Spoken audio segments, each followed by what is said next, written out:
नमस्कार, आप देख रहे हैं भारत समाचार और आपके साथ मैं हूं शैलेंद्र। बीजेपी ने यूपी में 28 प्रत्याशियों के टिकट फाइनल कर दिए। सबसे चौंकाने वाली बात यह है कि 4 सुरक्षित सीटों पर पुराने प्रत्याशियों के पर कतरते हुए नए चेहरों को मैदान में उतारा गया है। कुल 6 सांसदों के टिकट पार्टी ने काट दिए हैं और दिग्गज अपनी पुरानी सीटों पर ही चुनाव लड़ेंगे। तो आखिर बीजेपी के इन टिकटों के नाम को लेकर क्या समीकरण थे, किन पैमानों को आंका गया और इसका अब यूपी के मुकाबले पर किस तरह का असर होगा, इसी मुद्दे पर आज का हुकूमत।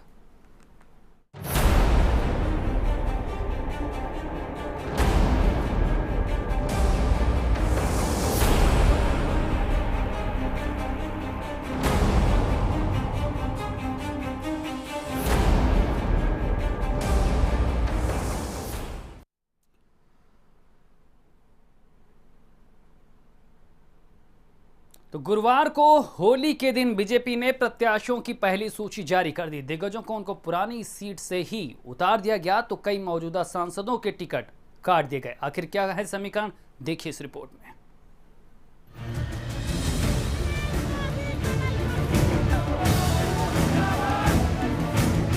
बृहस्पतिवार को हर जगह लोग होली का जश्न मना रहे थे। इसी बीच बीजेपी की पहली सूची जारी हो गई।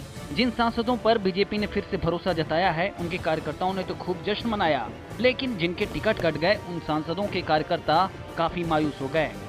पहली सूची में कई दिग्गजों के नाम हैं और कई सांसदों का पत्ता साफ हो गया है। पहली लिस्ट में 28 प्रत्याशियों के नामों की घोषणा की गई है, जिसमें 6 मौजूदा सांसदों के टिकट काट दिए गए हैं। 6 सांसद पार्टी की उम्मीदों पर खरा उतरने में कामयाब नहीं हो पाए, इसीलिए टिकट बांटते समय बीजेपी आला कमान ने उनको किनारे कर दिया। जो नाम फाइनल किए गए हैं उनमें वाराणसी से पीएम मोदी, लखनऊ से राजनाथ सिंह, गौतम बुद्ध नगर से महेश शर्मा, अलीगढ़ से सतीश गौतम, मुजफ्फरनगर से संजीव बालियान, आगरा से एसपी सिंह बघेल, अमरोहा से कुंवर सिंह तंवर, एटा से राजवीर सिंह, गाजियाबाद से वीके सिंह, संभल से परमेश्वर लाल सैनी, मथुरा से हेमा मालिनी, बिजनौर से कुंवर भारतेंद्र सिंह, सहारनपुर से राघव लखनपाल सिंह, उन्नाव से साक्षी महाराज, फतेहपुर सीकरी से रामकुमार चहर, सीतापुर से राजेश वर्मा, हरदोई से जयप्रकाश रावत, मिश्रिक से अशोक रावत, मेरठ से राजेंद्र अग्रवाल, बदायूं से संगमित्रा मौर्य, आंवला से धर्मेंद्र कश्यप,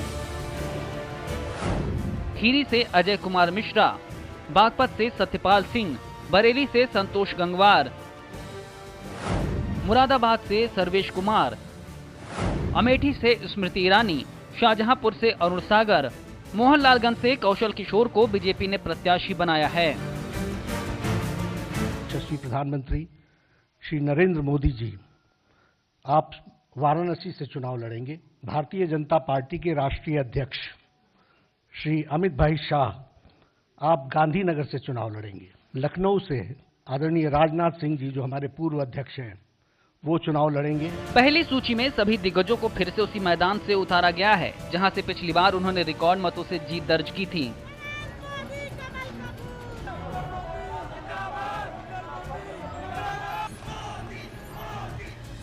पिछली बार भी मोदी ने बनारस से चुनाव लड़ा था और इस बार भी वो बनारस से ही तार ठोकेंगे। एक बार फिर से काशी केसरिया राजनीति के केंद्र में होगी। पिछली बार मोदी बनारस में मां गंगा से आशीर्वाद लेने गए थे, लेकिन इस बार मां गंगा के आशीर्वाद के साथ जनता को हिसाब किताब देना है। बनारस में गूंजने वाले सियासी नारों की एक बार फिर से पूरे देश में गूंज सुनाई देगी। मतलब साफ है कि इस बार भी पूरे देश में चुनाव का आकर्षण सिर्फ और सिर्फ उत्तर प्रदेश में ही रहेगा। हर किसी की नजर यूपी में ही होगी और अब देखना होगा कि पल पल बदलते राजनीतिक समीकरणों में कौन किसको शिकस्त देता है। ब्यूरो रिपोर्ट, भारत समाचार। तो 28 प्रत्याशियों के नामों का ऐलान किया गया है, लेकिन सबसे चौंकाने वाली बात 4 सीटों पर रही जहां पर प्रत्याशी बदल दी गए। दलितों को लुभाने में जुटी बीजेपी ने 4 सुरक्षित सीटों पर बड़ी सर्जरी करते हुए नए उम्मीदवारों को मैदान में उतारा है। आखिर इसके क्या कुछ मायने हैं, देखिए इस रिपोर्ट में।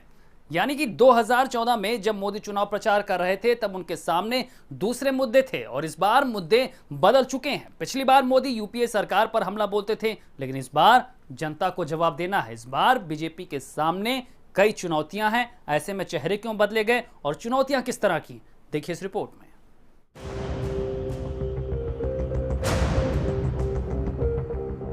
2014 की तरह इस बार 2019 में बीजेपी के लिए यूपी में राह उतनी आसान नहीं होगी जितनी पिछली बार के चुनाव में थी। इस बार 2014 वाले समीकरण नहीं है और काफी कुछ बदल चुका है।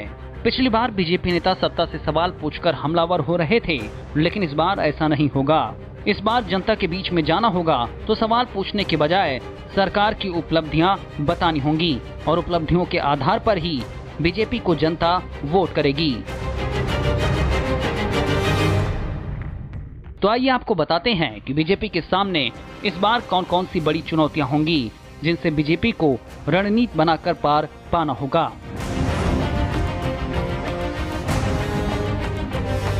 बीजेपी के लिए सबसे बड़ी चुनौती गठबंधन है। सपा बसपा के गठबंधन होने के बाद दो समुदायों की बड़ी आबादी का वोट बैंक जुड़ जाएगा, जो बीजेपी के लिए एक बड़ी चुनौती है। बीजेपी को इसके डैमेज कंट्रोल के लिए पूरी प्लानिंग करनी होगी।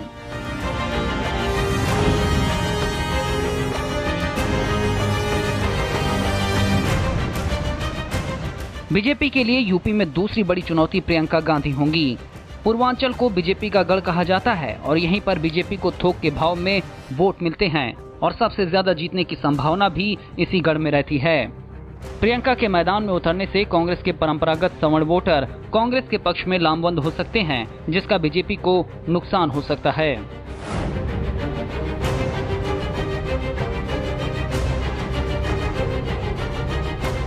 बीजेपी के लिए तीसरी सबसे बड़ी चुनौती होगी राम मंदिर मुद्दे पर अपने कोर वोटरों को संतुष्ट करना। हालांकि पुलवामा घटना के बाद से राम मंदिर मुद्दे की चर्चा कम हो गई है, लेकिन बीजेपी के जो कोर वोटर हैं वो बीजेपी से ही राम मंदिर निर्माण की उम्मीद लगाए हैं। मंदिर नहीं बनने से बीजेपी का बेस वोटर नाराज हो सकता है, जो बीजेपी के लिए बड़ी चुनौती बन सकता है।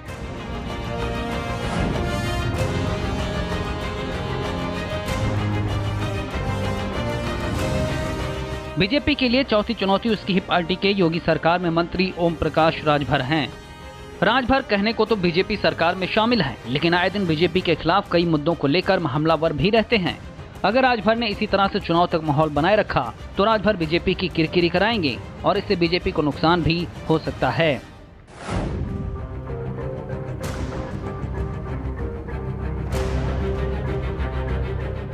बीजेपी के लिए पांचवी चुनौती उसके खुद के बागी हो सकते हैं। बीजेपी ने जिन सांसदों का टिकट काटा है वो पार्टी आलाकमान से नाराज हैं। हरदोई के सांसद ने खुलकर नाराजगी भी जाहिर कर दी है। अगर बीजेपी ने बागियों को मना लिया तो बात बन सकती है और अगर चुनाव तक बागी बीजेपी के खिलाफ ताल ठोकते रहे तो इससे बीजेपी को बड़ा नुकसान हो सकता है।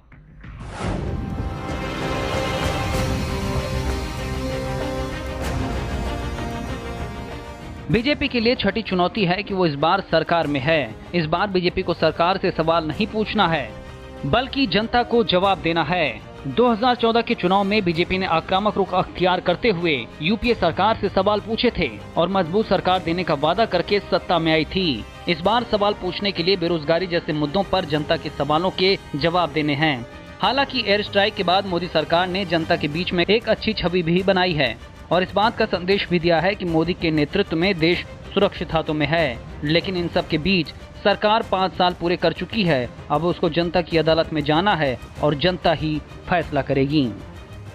पिछले लोकसभा चुनाव की अपेक्षा इस बार भारतीय जनता पार्टी का चुनावी सफर आसान नहीं होगा। जहां एक ओर सपा बसपा गठबंधन पूरी मजबूती के साथ उत्तर प्रदेश में चुनावी मैदान में है, वहीं दूसरी तरफ प्रियंका गांधी भी अपने दमखम के साथ चुनाव प्रचार में लगी हुई हैं। जिन मुद्दों को लेकर भाजपा ने पिछली बार चुनावी मैदान मारा था, अब वही मुद्दे विपक्ष की ज़बान पर हैं। अब देखने वाली बात ये होगी कि आने वाले समय में भारतीय जनता पार्टी 74+ का फार्मूला कैसे पार कर पाती है। कैमरामैन अमित निगम के साथ सीमाब नकवी, भारत समाचार, लखनऊ। तो 2019 के चुनाव में ये बीजेपी के सामने बड़ी चुनौतियां हैं जिसे उसे पार पाना ही होगा। बड़ा लक्ष्य सामने है। ऐसे में चेहरे बदलने का दबाव पार्टी पर किस तरह था? आखिर जब ये 28 प्रत्याशियों की लिस्ट जारी हुई तो 4 पुराने सुरक्षित नामों की सीटें क्यों बदली गई? आखिर कौन टारगेट पे है बीजेपी की? आइए आपको दिखाते हैं खास रिपोर्ट। पूरे 5 साल मोदी सरकार ने जिन दलितों के नाम पर पूरे दलित समुदाय को खुश करने की कोशिश की, आखिरकार उन्हीं के टिकट काटने पड़ गए। जो सांसद अपना टिकट पक्का समझ रहे थे, एंड वक्त पर उनका पत्ता साफ हो गया है। स्थानीय स्तर पर नाराजगी और अति आत्मविश्वास ने सांसदों की नैया डुबो दी है। शायद यही कारण है कि जिन सांसदों ने 2014 में दमदार जीत दर्ज की थी, उन पर इस बार बीजेपी ने भरोसा नहीं जताया है। मोदी सरकार में कृषि राज्य मंत्री और शाहजहांपुर से लोकसभा सांसद कृष्णा राज का टिकट काटकर अरुण सागर को प्रत्याशी बनाया गया है। आगरा से वर्तमान सांसद और अनुसूचित जाति के अध्यक्ष रामशंकर कठेरिया का टिकट काटकर प्रदेश सरकार के मंत्री एसपी बघेल को प्रत्याशी बनाया गया है। संभल के सांसद सतपाल सैनी का टिकट काटकर परमेश्वर सैनी को उम्मीदवार बनाया गया है। हरदोई से अंशुल वर्मा का टिकट काटकर जयप्रकाश रावत को उम्मीदवार बनाया गया है। मिश्रिक सांसद अंजू बाला की जगह अशोक रावत को टिकट दिया गया है। फतेहपुर सीकरी से सांसद चौधरी बाबूलाल का टिकट काटकर राजकुमार चहर को टिकट दिया गया है। जातिगत इतने ज्यादा टिकट क्यों काटे गए? क्या दलित सांसद ही एकमात्र ऐसे हैं जिन्होंने कार्य नहीं किया या विकास की कसौटी पे खरे नहीं उतरे? यदि अगर यही बात है तो मैं पूरे दावे से कहता हूं कि 24,000 करोड़ रुपया लगाने के बाद आखिरी पायदान के जनपद को हम 14वें पायदान पर मात्र 5 साल के अंदर लेके आए। इसमें कोई दो राय नहीं कि ये सरकार की देन थी, माध्यम हम थे। लेकिन विकास का मानक ये कहता है कि इस जनपद को विकास मिला। उसके इत्र क्या समीकरण थे, क्या था, उसके बारे में मैं नहीं कहूँगा। उनकी सरकार रही, अंशुल वर्मा शाहबाद के सांसद रहे। इससे पहले जितने सांसद है, कम से कम उनकी शक्ल देखने तो मिल जाती थी। अब उनका टिकट कटा है, नया चेहरे मौका मिला तो अच्छी बात है, नए चेहरे मौका मिला। कार्यकर्ता होने के नाते ही मुझे इस टिकट को पार्टी ने दिया है। मैं पार्टी के नेतृत्व का सभी लोगों को धन्यवाद देना चाहता हूँ, उनका आभार व्यक्त करना चाहता हूँ। बूथ अध्यक्ष से लेकर राष्ट्रीय अध्यक्ष तक जो परिश्रम की पराकाष्ठा करके जो पसीना बहाया है, इस सब को लेकर के हम लोग आगरा लोकसभा की महान जनता से निवेदन करेंगे कि ये चुनाव जिताएं। हमारे टिकट में हमारे बूथ अध्यक्षों का, हमारे सेक्टर अध्यक्षों का, आम जनता का, हमारे मंडल अध्यक्षों का जो भी यहाँ सर्वे रिपोर्ट गई, उस सर्वे रिपोर्ट के आधार पर मेरा नाम उभर के आया। क्षेत्र में वर्ग इनका बेहतर नहीं रहा है और सिटी की भी हमारे पब्लिक जो है यहाँ की, तो वो भी नाखुश है उनसे। जिन 6 लोगों का टिकट काटा गया है, उनमें से 4 अनुसूचित जाति और 2 अन्य पिछड़ा वर्ग के हैं। पिछड़ों में जिस बिरादरी के सांसद का टिकट कटा है, उसी बिरादरी का उम्मीदवार उतारा गया है। बीजेपी ने सुरक्षित सीट पर पार्टी का चेहरा और नाम बदल दिया है। इससे ये तो साफ है कि पार्टी को अपनी ही पार्टी के दलित चेहरों पर भरोसा नहीं है और नए चेहरों को मैदान में उतारना पड़ रहा है। कठेरिया के बयानों से पार्टी नेतृत्व नाराज था और कृष्णा राज को योगी सरकार के मंत्री सुरेश खन्ना से नाराजगी भारी पड़ी है। शायद यही वजह है कि इन लोगों को इस बार टिकट नहीं मिल पाया है। जब एक रिपोर्ट तैयार की गई है तो सांसद की छवि अच्छी नहीं दिखी, जिसके चलते उनका टिकट यहाँ से काट दिया गया है। अगर बात करें यहाँ के प्रत्याशी अशोक रावत की, तो अशोक रावत बहुजन समाज पार्टी से 2 बार सांसद रह चुके हैं। अब उन्होंने भारतीय जनता पार्टी ज्वाइन की है। ऐसे में 2 बार सांसद जब थे वो, तो आम जनता में उनकी छवि अच्छी सांसदों के रूप में मानी जाती थी, जिसको लेकर के पार्टी ने भी अब उनके ऊपर भरोसा जताया है और ये भरोसा वो कायम रख पाते हैं, ये आने वाला समय ही बताएगा। हरदोई से कैमरा पर्सन सुनील कुमार के साथ मनोज तिवारी, भारत समाचार।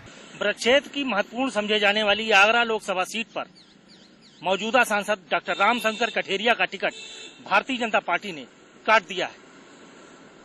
पिछले 2 बार के सांसद रहे रामशंकर कठेरिया के लिए आगरा की भाजपा इकाई में कलह से जूझना ही उनके लिए सबसे बड़ा संकट साबित हुआ। 9 में से 8 विधायकों ने कठेरिया के विरोध में अपनी राय दी और यही वजह है कि पार्टी ने इस कलह से बचने के लिए कठेरिया को किनारे का रास्ता दिखा दिया। अनुपम पांडे, आगरा, भारत समाचार। तो यूपी में 28 सीटों पर पत्ते खोलने के बाद बीजेपी ने किस तरह से मुकाबले को दिलचस्प बना दिया, कौन सी सीटें हैं जहां पर प्रत्याशी मैदान में आने के बाद अब मुकाबला कड़ा हो गया, आपको बताएंगे एक छोटे से ब्रेक के बाद।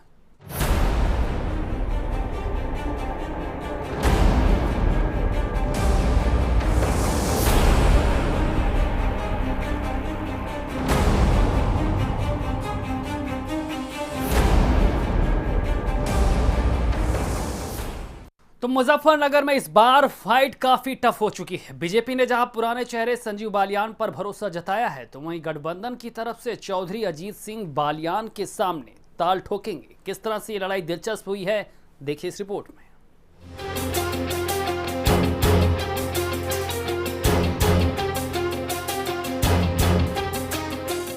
भाजपा हाईकमान ने मुजफ्फरनगर लोकसभा सीट पर सांसद और मंत्री संजीव बालियान पर फिर से भरोसा जताया है। अब उनका सीधा मुकाबला गठबंधन के प्रत्याशी और रालोद प्रमुख चौधरी अजीत सिंह से होगा।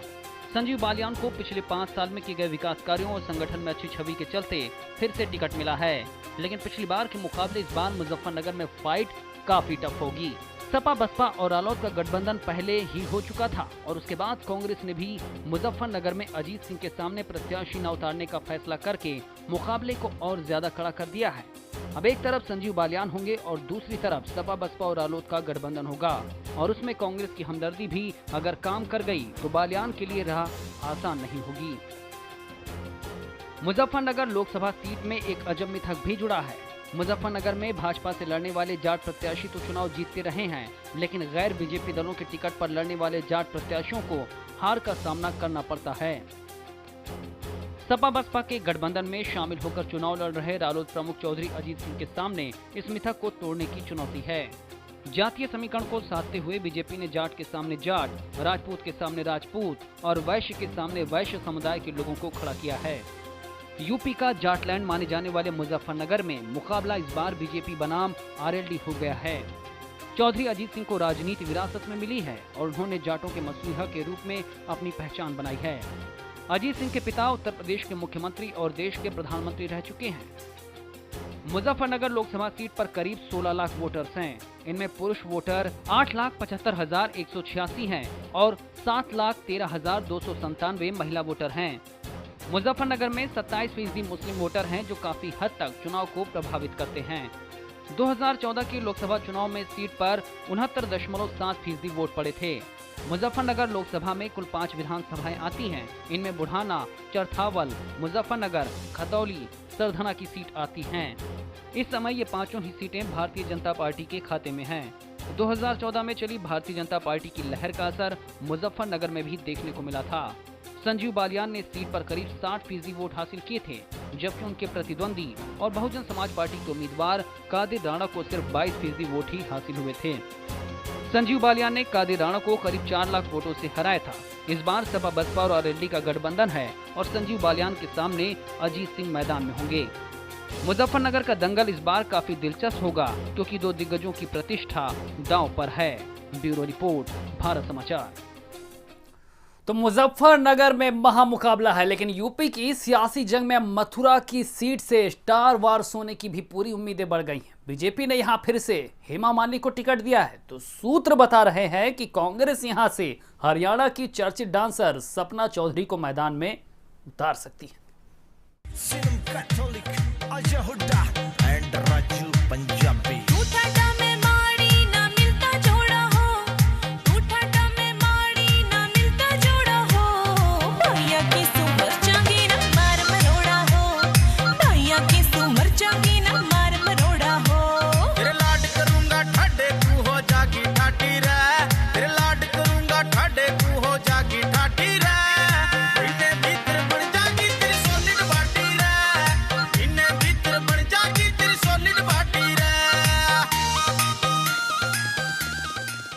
जाट इलाकों में सपना चौधरी लाखों दिलों की धड़कन है और इसी धड़कन का इस्तेमाल कांग्रेस बीजेपी के खिलाफ कर सकती है।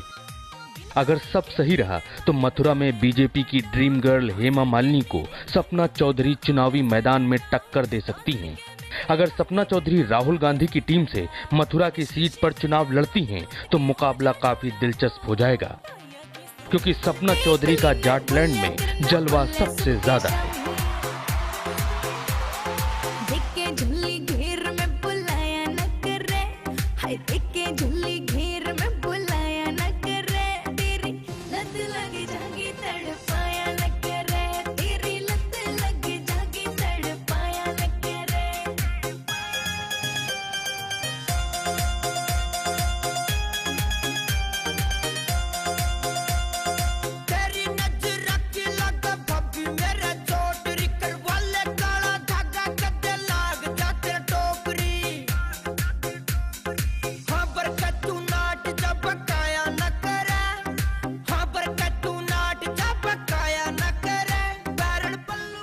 सपना ने कांग्रेस की तारीफ करते हुए कहा था कि वो सोनिया गांधी, प्रियंका गांधी, राहुल गांधी को काफी पसंद करती हैं और मुलाकात करने की इच्छा रखती हैं। उन्होंने ये भी कहा था कि कांग्रेस ने इतने सालों में देश को संभाले रखा है।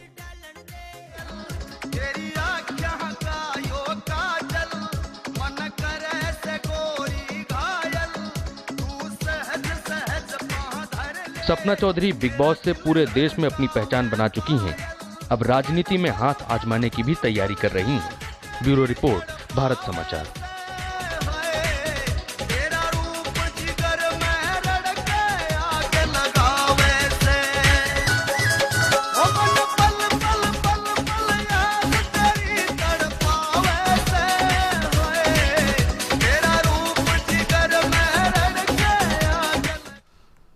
तो हुकूमत 2019 के आज के इस एपिसोड में फिलहाल इतना ही। दीजिए इजाजत, नमस्कार।